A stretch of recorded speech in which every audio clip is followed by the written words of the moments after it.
ഈശോയിൽ എൻ്റെ ഏറ്റവും പ്രിയപ്പെട്ട സൗരങ്ങളെ കർത്താവ് ഈശോ മിശിഹാ നമുക്ക് തന്ന ഏറ്റവും വലിയ അനുഗ്രഹം ഏതാണെന്ന് ചോദിച്ചിട്ടുണ്ടെങ്കിൽ ഒരു സംശയമില്ലാണ്ട് നമ്മൾ പറയും എന്താണത്? വിശുദ്ധ കുർബാന.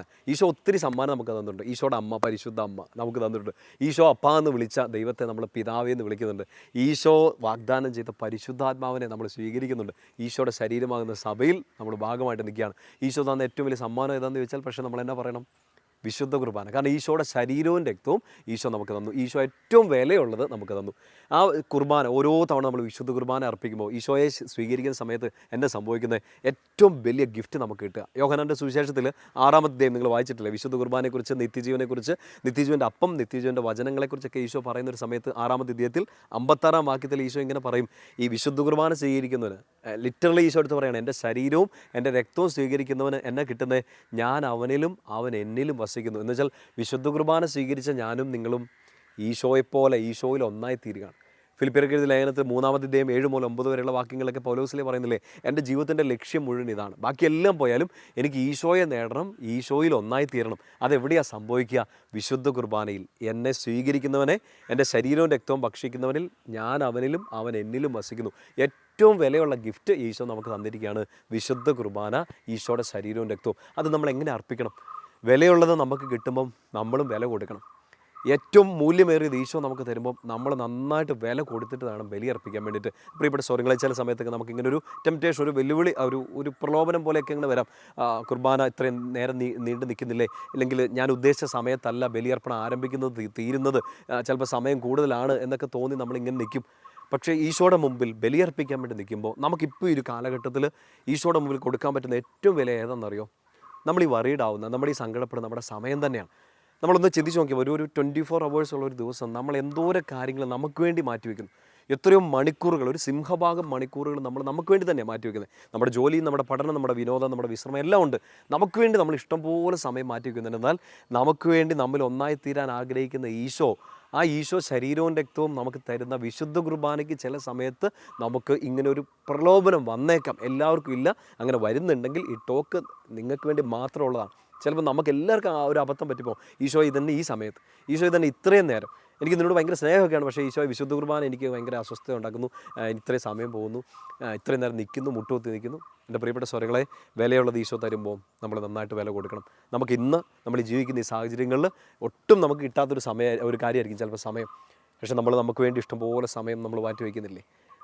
നമുക്ക് വേണ്ടി ഏറ്റവും കൂടുതൽ സമയം നമ്മൾ മാറ്റി വയ്ക്കുമ്പോൾ ഈശോ ഇത് തരുന്ന സമയത്ത് ആ വിശുദ്ധ കുർബാനയ്ക്ക് വേണ്ടി നമ്മൾ എന്തോരം സമയം കൊടുക്കണം, വില കൊടുക്കണം. ഇന്ന് വില കൊടുക്കുക എന്ന് വെച്ചിട്ടുണ്ടെങ്കിൽ നിങ്ങൾ പൈസ കൊടുക്കുക, നിങ്ങൾ അത് കൊടുക്കുക, ഇത് കൊടുക്കുക എന്നല്ല. ഏറ്റവും മൂല്യമേറിയത് ഇപ്പോൾ എനിക്ക് തോന്നുന്നു നമ്മുടെ എല്ലാം കയ്യിലുള്ളത് നമ്മുടെ സമയമാണ്. ഇത് പോയാൽ തീർന്നു. പൈസ പോയോ തിരിച്ചു പിടിക്കാം, ആരോഗ്യം പോയോ ചിലപ്പോൾ തിരിച്ചു പിടിക്കാൻ പറ്റുമായിരിക്കും. പക്ഷേ ഈ സമയം ഇന്ന് തീർന്നില്ലേ? അതുകൊണ്ട് ഏറ്റവും വിലയേറിയത് സമയം എടുത്ത് ബലിയർപ്പിക്കാനും ആരാധിക്കാനും സമയത്തിന് പോകാനും ഈശോയുടെ മുമ്പിൽ കൂടുതൽ സമയം ഇരിക്കാനും ഒക്കെ ആയിട്ട് ശ്രമിക്കണം. ഈ സാമുവേൽ പ്രവാചകൻ്റെ 2-ാമത്തെ പുസ്തകം അവസാനിക്കുമ്പോഴേ 24-ാം അധ്യായം ഓർത്തിരിക്കാൻ എളുപ്പമാണ്. 2 സാമുവേൽ 24 ദാവീദ് ഇങ്ങനെ ബലിയർപ്പണം നടത്താൻ വേണ്ടിയിട്ടൊരു തീരുമാനം എടുക്കുന്നു. അപ്പോൾ ആ രാജ്യത്തെ രാജാവാണല്ലോ, എവിടെ വേണേലും രാജാവിൻ്റെ സ്ഥലമാണ്, രാജാവിന് എവിടെ പോയി അവിടെ ബലിയർപ്പിക്കണം, ഇല്ലെങ്കിൽ ഇവിടെ ഇത് ചെയ്യണം എന്നൊക്കെ പറഞ്ഞാൽ ആരും തടസ്സം നിൽക്കാൻ പോകുന്നില്ല. പക്ഷേ ദാവീദ് ഈ 24-ാം അധ്യായം മുഴുവൻ വായിച്ചു നോക്കണം. അരവന എന്ന് പറഞ്ഞ ഒരു ആളുണ്ട്, ആ നാട്ടിലൊരു പൗരനാണ്. അരവനാട് എടുത്ത് ചെന്ന് അയാളുടെ ആ സ്ഥലം മേടിക്കണം, ആ സ്ഥലം മേടിച്ച് അവിടെ ബലിപീഠം പണിത് അവിടെ ദഹനബലി അർപ്പിക്കണം എന്നാണ് ദാവീദ് ആഗ്രഹിക്കുക. അരവനാട് എടുത്ത് ചെന്നിട്ട് ഈ ഒരു ആവശ്യം പറയുമ്പോൾ ഈ അരവന എന്ന് പറഞ്ഞൊരു വ്യക്തി ദാവീദിനോട് പറയുന്നുണ്ട്, രാജാവേ, പ്രഭു, എൻ്റെ കർത്താവ് എൻ്റെ അടുത്തേക്ക് വന്നേക്കണോ, എല്ലാം എടുത്തോ. കർത്താവ് എന്ന് പറയുമ്പോൾ ഈശോ എന്നൊരു കൺസെപ്റ്റിലല്ല, ദ ലോഡ്, എൻ്റെ അധികാരിയായ എൻ്റെ രാജാവ് എൻ്റെ അടുത്ത് വന്ന് നിൽക്കുകയാണ്, എന്ത് വേണേലും എടുത്തോളം പറയാണ്, ഫ്രീ ആയിട്ട് എടുത്തോളം പറയാണ്. പക്ഷേ ദാവീദ് തിരിച്ചു പറയുന്ന ഒരു കാര്യമുണ്ട്. ഈ 24-ാം അധ്യായം 24-ാം വാക്യത്തിൽ, എൻ്റെ കർത്താവിന് ബലി അർപ്പിക്കുമ്പോൾ എനിക്ക് വെറുതെ ബലി അർപ്പിക്കേണ്ട, എനിക്ക് വില കൊടുത്ത് ബലിയർപ്പിക്കണം. അത് എനിക്ക് കഷ്ടപ്പാടില്ലാത്ത, എനിക്ക് ബുദ്ധിമുട്ടില്ലാത്ത ഒരു ബലിയർപ്പണം എനിക്ക് പറ്റത്തില്ല. എൻ്റെ കർത്താവിന് അങ്ങനെ ഒരു ബലിയർപ്പണം ഞാൻ കൊടുക്കത്തില്ല, വില കൊടുത്ത് ഞാൻ ബലിയർപ്പിക്കുള്ളൂ എന്ന് ദാവീദ് പറയാണ്. എൻ്റെ പ്രിയപ്പെട്ട സ്വരങ്ങളെ, ദാവീദ് വില കൊടുത്തത് മേടിച്ചു, എന്നിട്ട് അവിടെ ബലിയർപ്പിച്ചു. 25-ാമത്തെ വാക്യം നിങ്ങൾ വായിക്കണം. 2 സാമുവേൽ 24 അവസാനത്തെ വാക്യമാണ്. അങ്ങനെ ദഹനബലി അർപ്പിച്ചപ്പോൾ ദാവീദിന് സംഭവിച്ചത്, ദാവീദിൻ്റെ പ്രാർത്ഥന കർത്താവ് കേട്ടു, ഇസ്രായേലിൽ നിന്ന് മഹാമാരി വിട്ടുപോയി എന്നാണ് പറയുക.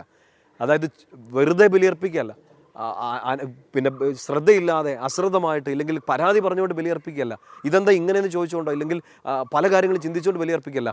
എൻ്റെ കർത്താവിനെ ഞാൻ ബലിയർപ്പിക്കുമ്പോൾ ഏറ്റവും നന്നായിട്ട് ബലിയർപ്പിക്കണമെന്ന് തീരുമാനിച്ച് വില കൊടുത്ത് ബലിയർപ്പിച്ച ദാവീദിൻ്റെ പ്രാർത്ഥന കേട്ടു. നമ്മളൊരു 100 ബലിയർപ്പിച്ചിട്ടുണ്ടാകാം, നമ്മളൊരു 100 തവണ പള്ളിയിൽ പോയിട്ടുണ്ടാകാം, പക്ഷേ എന്നിട്ടും നമ്മുടെ പ്രാർത്ഥനകൾക്ക് ഉത്തരം വൈകുകയാണ്. വിശുദ്ധ കുർബാനയെ നമ്മൾ സമർപ്പിച്ച നിയോഗങ്ങൾ ചിലപ്പോൾ സാധിക്കാതെ പോകുന്നു.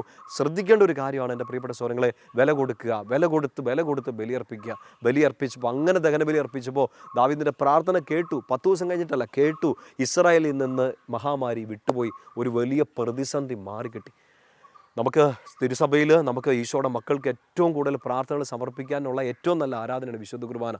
ആ വിശുദ്ധ കുർബാനയിലും നമ്മുടെ നിയോഗങ്ങൾ സാധിക്കുന്നില്ലെങ്കിൽ എൻ്റെ പ്രിയപ്പെട്ട സഹോദരങ്ങളെ, ഈ ഒരു മേഖലയിലൊന്ന് ശ്രദ്ധിക്കണം.